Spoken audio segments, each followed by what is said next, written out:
کیا مقصود تھا؟ اللہ رب العزت نے یہ روح فرسا واقعہ اس کو کیوں وجود دیا؟ تو سمجھ لیں کہ اللہ تعالیٰ کا کوئی کام بھی حکمت سے خالی نہیں ہوتا۔ چنانچہ اس بڑے روح فرسا واقعے میں بھی اہل دانش اور اہل دل تین بڑی حکمتیں دیکھتے ہیں، تین بڑے راز اس میں پاتے ہیں۔ توجہ کریں، تین مقاصد تھے۔ پہلا مقصد تو یہ تھا کہ اللہ رب العزت نے اپنے محبوب صلی اللہ علیہ وسلم کو کفار سے محفوظ رکھنے کا عہد کیا تھا۔ واللہ یعصمک من الناس، اللہ تعالیٰ آپ کو لوگوں سے بچائے گا۔ اللہ نے وعدہ فرمایا تھا کہ میں بچاؤں گا، اور آخری دم تک اپنے محبوب کو بچائے رکھا، یعنی کوئی بھی کافر آپ کی جان تک نہ پہنچ سکا۔ کفار مکہ نے اور یہود مدینہ نے اور یہود خیبر نے حضور صلی اللہ علیہ وسلم کی دشمنی میں تمام حدود کو پار کر لیا تھا، لیکن اس کے باوجود آپ علیہ الصلوۃ والسلام کی جان تک نہ پہنچ سکے۔ کیوں نہیں پہنچ سکے؟ کیونکہ اللہ نے وعدہ فرمایا تھا کہ واللہ یعصمک من الناس، اللہ تعالیٰ آپ کو لوگوں سے بچائے گا۔ اچھا، اب ایک طرف تو اللہ نے اپنے محبوب کو بچانا تھا، دوسری جانب حضور صلی اللہ علیہ وسلم کی اپنی چاہت تھی کہ مجھے شہادت کی موت نصیب ہو جائے۔ چنانچہ بخاری شریف کی روایت ہے، آپ صلی اللہ علیہ وسلم نے فرمایا وَلَوَدِدْتُ أَنِّي أُقْتَلُ فِي سَبِيلِ اللَّهِ ثُمَّ أُحْيَا ثُمَّ أُقْتَلْ ثُمَّ أُحْيَا ثُمَّ أُقْتَلْ، میں یہ چاہتا ہوں کہ میں اللہ کے راستے میں شہید کر دیا جاؤں، پھر زندہ کیا جاؤں، پھر شہید کیا جاؤں، پھر زندہ کیا جاؤں، پھر شہید کر دیا جاؤں۔ میرے محبوب صلی اللہ علیہ وسلم کی چاہت تھی کہ مجھے شہادت کی موت نصیب ہو جائے۔ اب سنیے، ایک طرف تو محبوب کی چاہت تھی کہ شہادت کی موت نصیب ہو، دوسری جانب اللہ نے وعدہ فرمایا تھا کہ آپ کو میں نے لوگوں سے بچانا تھا، اور تیسری جانب اللہ نے اپنے محبوب کی چاہت کو بھی پورا کرنا تھا، محبوب کی جھولی میں شہادت کا اعزاز بھی ڈالنا تھا۔ اب اللہ تعالیٰ اپنے فیصلوں میں کس قدر حکیم ہے، ہم اندازہ لگائیں کہ اللہ نے اپنے محبوب کی جھولی میں شہادت کا اعزاز ڈالنا تھا، لیکن براہ راست محبوب کا شہید ہونا ممکن نہیں تھا، اس لیے اللہ رب العزت نے اپنے محبوب صلی اللہ علیہ وسلم کو بالواسطہ طور پہ شہادت کا اعزاز عطا فرمایا۔ ڈائریکٹلی نہیں، انڈائریکٹلی اللہ تعالیٰ نے اپنے محبوب کی جھولی میں شہادت کا اعزاز ڈال دیا۔ دنیا کا دستور ہے کہ اولاد کے کارنامے آبا و اجداد کے کھاتے میں ڈالے جاتے ہیں۔ بیٹا بڑا کارنامہ سر انجام دے تو باپ کا سر فخر سے بلند ہو جاتا ہے، پوتا کوئی بڑا کارنامہ سر انجام دے اس دن دادا کا شملہ بھی اونچا اونچا رہتا ہے، میرے پوتے نے بڑا کارنامہ سر انجام دیا ہے۔ اولاد کے کارنامے آبا و اجداد کے کھاتے میں ڈالے جاتے ہیں۔ میرے محبوب صلی اللہ علیہ وسلم کے نواسے کو اللہ رب العزت نے شہادت کا اعلیٰ مرتبہ عطا کیا، تاکہ بالواسطہ طور پہ حضور صلی اللہ علیہ وسلم کے کھاتے میں شہادت کا اعزاز ڈال دیا جائے۔ جس طرح درخت اپنے پھلوں سے پہچانا جاتا ہے، ایسے ہی والدین اولاد سے پہچانے جاتے ہیں۔ اولاد با کمال ہوتی ہے، لوگ اس کمال کی نسبت والدین کی طرف کرتے ہیں، آبا و اجداد کی طرف کرتے ہیں۔ اس لیے اللہ رب العزت نے محبوب صلی اللہ علیہ وسلم کو شہادت کے اعزاز سے معزز کرنے کے لیے ان کے نواسے کو شہادت کا اعلیٰ مقام عطا کیا۔ اور آپ کو یہ معلوم ہے کہ شہادت جتنی ظالمانہ ہوتی ہے اتنے ہی وہ بلند درجے کی ہوتی ہے۔ حضرت حسین کو اس لیے ظالمانہ طور پہ شہید کروا دیا گیا تاکہ زیادہ ظالمانہ شہادت ہوگی زیادہ بلند درجہ ہوگا، محبوب کی شان کے مطابق شہادت ہوگی۔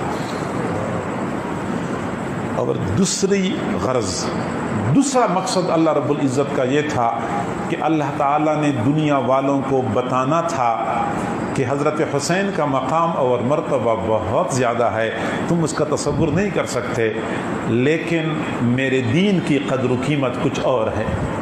اللہ تعالیٰ نے اپنی دین کی قدر و قیمت دنیا والوں کو دکھانی تھی، اس لیے حضرت عمر، حضرت عثمان، حضرت علی، حضرت حسین، احد کے 70 شہداء، بئر معونہ کے 70 شہداء، غزوہ ذات الرجیع کے 10 شہداء، جنگ یمامہ کے 12 شہداء، اور سینکڑوں کی تعداد میں حضرات صحابہ کرام، ہزاروں کی تعداد میں تابعین اور تبع تابعین، اور ان تمام تر شہداء کا خون جو بہایا گیا ہے، اللہ رب العزت نے دنیا والوں کو بتانا تھا کہ تم اندازہ لگا سکتے ہو کہ میرا دین کتنا قیمتی ہے، میرا وہ دین جو آج تمہارے درمیان قسم پرسی کی حالت میں موجود ہے، وہی دین ہی تو ہے جس کی خاطر حضرت عمر فاروق کا خون بہایا گیا، حضرت عثمان کا خون بہایا گیا، حضرت علی اور حسنین کا، حضرت حسن کا، حضرت حسین کا خون بہایا گیا، میرا دین ہی تو ہے۔ میرے بھائی، آج میں حضرت عمر سے محبت کا دعویٰ کرتا ہوں،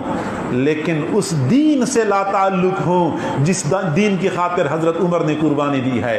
میں حضرت عثمان کی محبت کا دعویدار ہوں، لیکن اس دین کو پس پش ڈال چکا ہوں جس دین کی خاطر حضرت عثمان کا خون بہایا گیا۔ میں حضرت علی کی محبت کا دعویدار ہوں، لیکن اس دین سے میرا کوئی تعلق نہیں ہے جس دین کی خاطر حضرت علی کا خون بہایا گیا۔ تو مجھے یہ بات ماننی چاہیے کہ میں محبت کے دعوے میں جھوٹا ہوں۔ حضرت عمر سے میری محبت ہے، میرا محبوب جس دین کی خاطر کٹ گیا، میرا محبوب حضرت عثمان جس دین کی خاطر شہید ہو گیا، اور میں اس دین سے محبت نہ کروں۔ آپ نے تو اس دین کی خاطر قربانی دی اور میں اس دین سے بالکل لا تعلق ہوں۔ یہ کیسی محبت ہے، یہ کیسی وارفتگی ہے؟ میرے بھائی، یہ محبت کا دعویٰ خالی خلی دعویٰ ہے، یہ خوش فہمی ہے، اس کے اندر حقیقت نام کی کوئی چیز نہیں ہے۔ اور میں اگلی بات عرض کروں کہ حضور صلی اللہ علیہ وسلم کے صحابہ، حضرت عمر، حضرت عثمان، حضرت علی، حضرت حسین، حضرت بدر کے شہداء، احد کے شہداء، جنگ یمامہ کے شہداء، اور سارے شہداء مل جائیں اور سارے شہداء کا خون مل جائے، اب توجہ کریں، سارے شہداء کا خون مل جائے، پھر بھی میرے محبوب صلی اللہ علیہ وسلم کے مبارک جسم سے نکلنے والے خون کے ایک قطرے کے برابر بھی یہ خون نہیں ہو سکتا۔ سارے شہداء کا خون میرے محبوب کے جسم سے نکلنے والے خون کے قطرے کے برابر بھی نہیں ہو سکتا۔ اب قربانی تو اصل وہ تھی جو میرے محبوب کا خون بہایا گیا تھا، قربانی تو کربلا کے میدان میں تھی، لیکن طائف کی وادی کی قربانی وہ بے مثل قربانی تھی، تاریخ اس کی نظیر پیش نہیں کر سکتی۔ پھر احد کے میدان میں جب میرے محبوب صلی اللہ علیہ وسلم کے دندان مبارک شہید کیے گئے، سب سے بڑی قربانی تو وہ تھی۔ اب ہم یہاں سے اندازہ لگا سکتے ہیں کہ یہ دین کتنا قیمتی ہے، جس دین کی خاطر حضرات صحابہ کرام کا خون بہایا گیا، جس دین کی خاطر میرے محبوب کا خون بہایا گیا، جس دین کی خاطر میرے محبوب کے دندان مبارک شہید کیے گئے۔ یہاں سے اندازہ لگا سکتے ہیں کہ یہ دین کتنا قیمتی ہے، اور آج ہم نے اسی دین کو پس پش ڈالا ہوا ہے، اور پھر بھی ہم محبت کے دعویدار ہیں۔ میرے بھائی، یہ دعویٰ جھوٹا ہے۔ دنیا کا دستور ہے کہ ہر ادنا چیز اعلیٰ پر قربان ہوتی ہے، ہر ادنا چیز اعلیٰ پر قربان ہوتی ہے۔ چنانچہ ہم گھاس لگاتے ہیں، زمین میں چارہ کاشت کرتے ہیں تو چارہ قیمتی ہوتا ہے، پانی کم قیمت ہوتا ہے، ہم کم قیمت پانی چارے پر قربان کرتے ہیں۔ خیر، جب بکری کو چارے کی ضرورت پڑتی ہے، ہم چارہ کاشت کر کے بکری کے سامنے ڈالتے ہیں، چارہ بکری پر قربان۔ جب کبھی ضرورت پڑتی ہے تو انسان کی خاطر ہم بکری ذبح کرتے ہیں، بکری انسان پر قربان۔